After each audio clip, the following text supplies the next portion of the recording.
അല്ലാഹുവേ, ഇതു നിന്റെ പക്കൽ നിന്നുള്ള സത്യമാണെങ്കിൽ നീ ഞങ്ങളുടെ മേൽ ആകാശത്തുനിന്ന് കല്ല് വർഷിപ്പിക്കുകയോ അല്ലെങ്കിൽ ഞങ്ങൾക്ക് വേദനാജനകമായ ശിക്ഷ കൊണ്ടുവരികയോ ചെയ്യുക എന്ന് അവർ അഥവാ അവിശ്വാസികൾ പറഞ്ഞ സന്ദർഭവും ഓർക്കുക. എന്നാൽ നീ അവർക്കിടയിൽ ഉണ്ടായിരിക്കെ അല്ലാഹു അവരെ ശിക്ഷിക്കുന്നതല്ല. അവർ പാപമോചനം തേടിക്കൊണ്ടിരിക്കുമ്പോഴും അല്ലാഹു അവരെ ശിക്ഷിക്കുന്നതല്ല. അല്ലാഹു അവരെ ശിക്ഷിക്കാതിരിക്കാൻ അവർക്ക് എന്ത് അർഹതയാണുള്ളത്? അവരാകട്ടെ മസ്ജിദുൽ ഹറാമിൽ നിന്ന് ആളുകളെ തടഞ്ഞുകൊണ്ടിരിക്കുന്നു. അവരാണെങ്കിൽ അതിന്റെ രക്ഷാധികാരികളല്ലതാണ്. ഭയഭക്തിയുള്ളവരല്ലാതെ അതിന്റെ രക്ഷാധികാരികളാകാവുന്നതല്ല. പക്ഷേ അവരിൽ അധിക പേരും കാര്യം മനസ്സിലാക്കുന്നില്ല. ആ ഭവനത്തിന്റെ അഥവാ കഅബയുടെ അടുക്കൽ അവർ നടത്തുന്ന പ്രാർത്ഥന ചൂളം വിളിയും കൈകൊട്ടലുമല്ലാതെ മറ്റൊന്നുമായിരുന്നില്ല. അതിനാൽ നിങ്ങൾ സത്യനിഷേധം കൈക്കൊണ്ടിരുന്നത് നിമിത്തം ശിക്ഷ ആസ്വദിച്ചുകൊള്ളുക. തീർച്ചയായും സത്യനിഷേധികൾ തങ്ങളുടെ സ്വത്തുക്കൾ ചെലവഴിക്കുന്നത് അല്ലാഹുവിന്റെ മാർഗത്തിൽ നിന്ന് ജനങ്ങളെ പിന്തിരിപ്പിക്കുവാൻ വേണ്ടിയത്രേ. അവർ അത് ചെലവഴിക്കും. പിന്നീട് അതവർക്ക് ഖേദത്തിന് കാരണമായിത്തീരും. അനന്തരം അവർ കീഴടക്കപ്പെടുകയും ചെയ്യും. സത്യനിഷേധികൾ നരകത്തിലേക്ക് വിളിച്ചു കൂട്ടപ്പെടുന്നതാണ്. അല്ലാഹു നല്ലതിൽ നിന്ന് ചീത്തയെ വേർതിരിക്കാൻ ചീത്തയെ ഒന്നിനുമേൽ മറ്റൊന്നായി ഒന്നിച്ചു കൂമ്പാരമാക്കി നരകത്തിലിടാനും വേണ്ടിയത്രേ അത്. അക്കൂട്ടർ തന്നെയാണ് നഷ്ടം പറ്റിയവർ. സത്യനിഷേധികളോട് അവർ വിരമിക്കുകയാണെങ്കിൽ അവർ മുമ്പ് ചെയ്തു പോയിട്ടുള്ളത് അവർക്ക് പുറത്തു കൊടുക്കപ്പെടുന്നതാണ് എന്ന് നീ പറയുക. ഇനി അവർ നിഷേധത്തിലേക്കു തന്നെ മടങ്ങുകയാണെങ്കിലോ പൂർവികന്മാരുടെ കാര്യത്തിൽ അല്ലാഹുവിന്റെ നടപടി കഴിഞ്ഞുപോയിട്ടുണ്ടല്ലോ.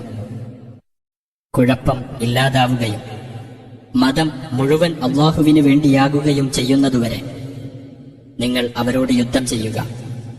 ഇനി അവർ വിരമിക്കുന്ന പക്ഷം അവർ പ്രവർത്തിക്കുന്നതെല്ലാം അല്ലാഹു കണ്ടറിയുന്നവനാണ്. എന്നാൽ അവർ പിന്തിരിഞ്ഞു കളയുകയാണെങ്കിൽ അല്ലാഹുവാണ് നിങ്ങളുടെ രക്ഷാധികാരിയെന്ന് നിങ്ങൾ മനസ്സിലാക്കുക. എത്രയോ നല്ല രക്ഷാധികാരി, എത്രയോ നല്ല സഹായി. നിങ്ങൾ യുദ്ധത്തിൽ നേടിയെടുത്ത ഏതൊരു വസ്തുവിൽ നിന്നും അതിന്റെ 1/5 അല്ലാഹുവിനും റസൂലിനും റസൂലിന്റെ അടുത്ത ബന്ധുക്കൾക്കും അനാഥകൾക്കും പാവപ്പെട്ടവർക്കും വഴിപോക്കന്മാർക്കും ഉള്ളതാണെന്ന് നിങ്ങൾ മനസ്സിലാക്കുവിൻ. അല്ലാഹുവിലും സത്യാസത്യ വിവേചനത്തിന്റെ ദിവസത്തിൽ അഥവാ ആ 2 സംഘങ്ങൾ ഏറ്റുമുട്ടിയ ദിവസത്തിൽ നമ്മുടെ ദാസന്റെ മേൽ നാം അവതരിപ്പിച്ചതിലും നിങ്ങൾ വിശ്വസിച്ചു കഴിഞ്ഞിട്ടുണ്ടെങ്കിൽ അല്ലാഹു ഏതൊരു കാര്യത്തിനും കഴിവുള്ളവനാകുന്നു. നിങ്ങൾ താഴ്വരയിൽ മദീനയോട് അടുത്ത ഭാഗത്തും അവർ അകന്ന ഭാഗത്തും സാർത്ഥവാഹക സംഘം നിങ്ങളെക്കാൾ താഴെയുമായിരുന്ന സന്ദർഭം ഓർക്കുക.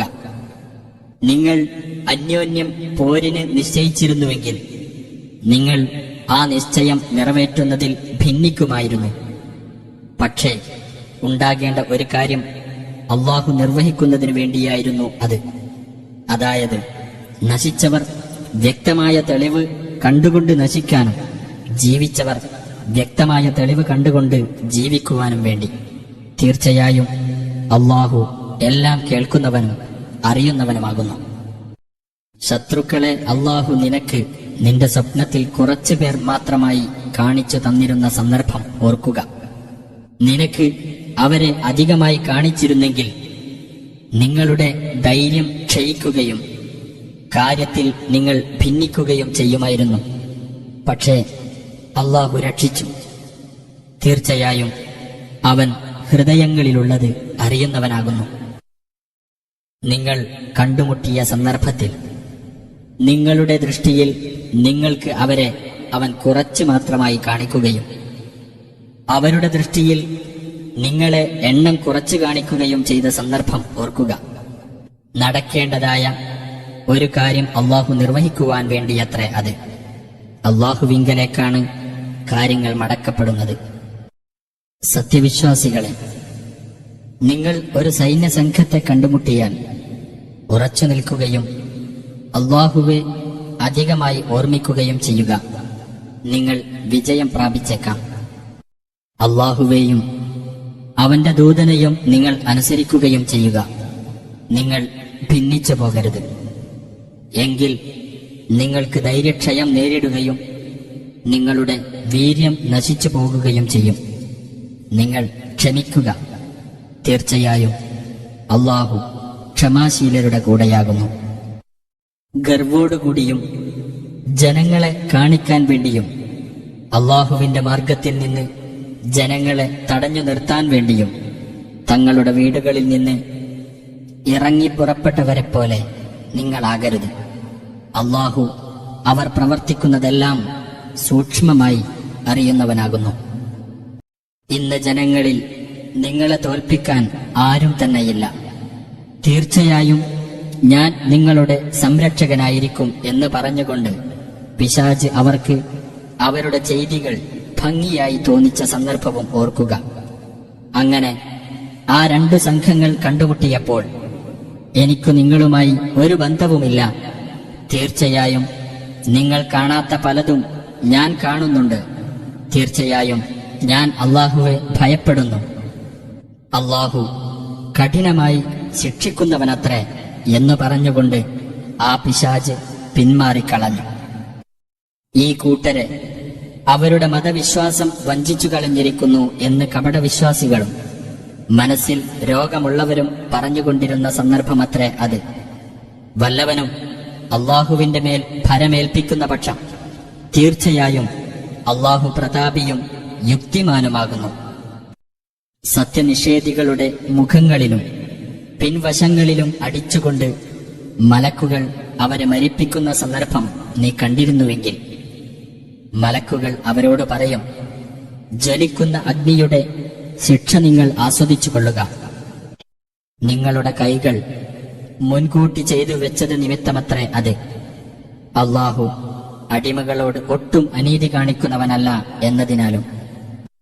ഫിർഔന്റെ ആളുകളുടെയും അവരുടെ മുമ്പുള്ളവരുടെയും സമ്പ്രദായം പോലെ തന്നെ അല്ലാഹുവിന്റെ ദൃഷ്ടാന്തങ്ങളെ അവർ നിഷേധിക്കുകയും അപ്പോൾ അവരുടെ പാപങ്ങൾ കാരണമായി അല്ലാഹു അവരെ പിടികൂടുകയും ചെയ്തു.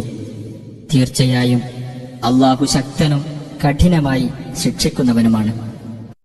ഒരു ജനവിഭാഗത്തിന് താൻ ചെയ്തു കൊടുത്ത അനുഗ്രഹം അവരുടെ സ്വന്തം നിലപാടിൽ അവർ മാറ്റം വരുത്തുന്നതുവരെ അല്ലാഹു മാറ്റിക്കളയുന്നതല്ല എന്നതുകൊണ്ടത്രേ അത്.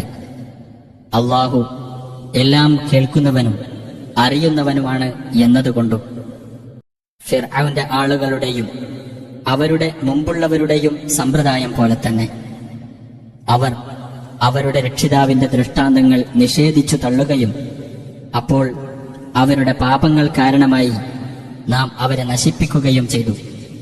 ഫിർഔന്റെ ആളുകളെ നാം മുക്കി നശിപ്പിക്കുകയാണ് ചെയ്തത്. അവർ എല്ലാവരും അക്രമികളായിരുന്നു. തീർച്ചയായും അല്ലാഹുവിന്റെ അടുക്കൽ ജന്തുക്കളിൽ വെച്ച് ഏറ്റവും മോശപ്പെട്ടവർ സത്യനിഷേധികളാകുന്നു. ആകയാൽ അവർ വിശ്വസിക്കുകയില്ല. അവരിൽ ഒരു വിഭാഗവുമായി നീ കരാറിൽ ഏർപ്പെടുകയുണ്ടായി. എന്നിട്ട് ഓരോ തവണയും തങ്ങളുടെ കരാർ അവർ ലംഘിച്ചുകൊണ്ടിരുന്നു. അവർ അല്ലാഹുവെ സൂക്ഷിക്കുന്നുമില്ല. അതിനാൽ നീ അവരെ യുദ്ധത്തിൽ കണ്ടുമുട്ടിയാൽ അവർ കേൾപ്പിക്കുന്ന നാശം അവരുടെ പിന്നിൽ വരുന്നവരെയും കൂടി തിരിച്ചോടിക്കും വിധമാക്കുക. അവർ ശ്രദ്ധിച്ചു മനസ്സിലാക്കിയേക്കാം. വല്ല ജനവിഭാഗത്തിൽ നിന്നും വഞ്ചനയുണ്ടാകുമെന്ന് നീ ഭയപ്പെടുന്ന പക്ഷം തത്തുല്യമായി നീ അവരിലേക്ക് എറിഞ്ഞുകൊടുത്തേക്കുക. തീർച്ചയായും അല്ലാഹു വഞ്ചകന്മാരെ ഇഷ്ടപ്പെടുകയില്ല. സത്യനിഷേധികളായ ആളുകൾ തങ്ങൾ അതിജയിച്ചു കഴിഞ്ഞിരിക്കുന്നു എന്ന് ധരിച്ചു പോകരുത്. തീർച്ചയായും അവർക്ക് അല്ലാഹുവെ തോൽപ്പിക്കാനാവില്ല. അവരെ നേരിടാൻ വേണ്ടി നിങ്ങളുടെ കഴിവിൽപ്പെട്ട എല്ലാ ശക്തിയും കെട്ടിനിർത്തിയ കുതിരകളെയും നിങ്ങൾ ഒരുക്കുക. അത് മുഖേന അല്ലാഹുവിന്റെയും നിങ്ങളുടെയും ശത്രുവേയും അവർക്ക് പുറമെ നിങ്ങൾ അറിയാത്തവരും അള്ളാഹു അറിയുന്നവരുമായ മറ്റു ചിലരെയും നിങ്ങൾ ഭയപ്പെടുത്തുവാൻ വേണ്ടി. നിങ്ങൾ അള്ളാഹുവിന്റെ മാർഗത്തിൽ ഏതൊരു വസ്തു ചെലവഴിച്ചാലും നിങ്ങൾക്കതിന്റെ പൂർണ്ണമായ പ്രതിഫലം നൽകപ്പെടും. നിങ്ങളോട് അനീതി കാണിക്കപ്പെടുന്നതല്ല. ഇനി അവർ സമാധാനത്തിലേക്ക് ചായ്വ് കാണിക്കുകയാണെങ്കിൽ നീയും അതിലേക്ക് ചായ്വ് കാണിക്കുകയും അള്ളാഹുവിന്റെ മേൽ ഭരമേൽപ്പിക്കുകയും ചെയ്യുക. തീർച്ചയായും അവനാണ് എല്ലാം കേൾക്കുകയും അറിയുകയും ചെയ്യുന്നവൻ. ഇനി അവർ നിന്നെ വഞ്ചിക്കാൻ ഉദ്ദേശിക്കുന്ന പക്ഷം തീർച്ചയായും നിനക്ക് അള്ളാഹു മതി. അവനാണ് അവന്റെ സഹായം മുഖേനയും വിശ്വാസികൾ മുഖേനയും നിനക്ക് പിൻബലം നൽകിയവൻ. ആ വിശ്വാസികളുടെ ഹൃദയങ്ങൾ തമ്മിൽ അവൻ ഇണക്കി ചേർക്കുകയും ചെയ്തിരിക്കുന്നു. ഭൂമിയിലുള്ളത് മുഴുവൻ നീ ചെലവഴിച്ചാൽ പോലും അവരുടെ ഹൃദയങ്ങൾ തമ്മിൽ ഇണക്കി ചേർക്കാൻ നിനക്ക് സാധിക്കുമായിരുന്നില്ല. എന്നാൽ അള്ളാഹു അവരെ തമ്മിൽ ഇണക്കി ചേർത്തിരിക്കുന്നു. തീർച്ചയായും അവൻ പ്രതാപിയും യുക്തിമാനുമാകുന്നു. നബിയെ, നിനക്കും നിന്നെ പിൻപറ്റിയ വിശ്വാസികൾക്കും അള്ളാഹു തന്നെ മതി. നബിയെ, നീ വിശ്വാസികളെ യുദ്ധത്തിന് പ്രോത്സാഹിപ്പിക്കുക. നിങ്ങളുടെ കൂട്ടത്തിൽ ക്ഷമാശീലരായ 20 പേരുണ്ടായിരുന്നാൽ 200 പേരെ അവർക്ക് ജയിച്ചടക്കാവുന്നതാണ്. നിങ്ങളുടെ കൂട്ടത്തിൽ 100 പേരുണ്ടായിരുന്നാൽ സത്യനിഷേധികളിൽ നിന്ന് 1000 പേരെ അവർക്ക് ജയിച്ചടക്കാവുന്നതാണ്. അവർ കാര്യം ഗ്രഹിക്കാത്ത ഒരു ജനവിഭാഗമാണ് എന്നതുകൊണ്ടത്രേ അത്.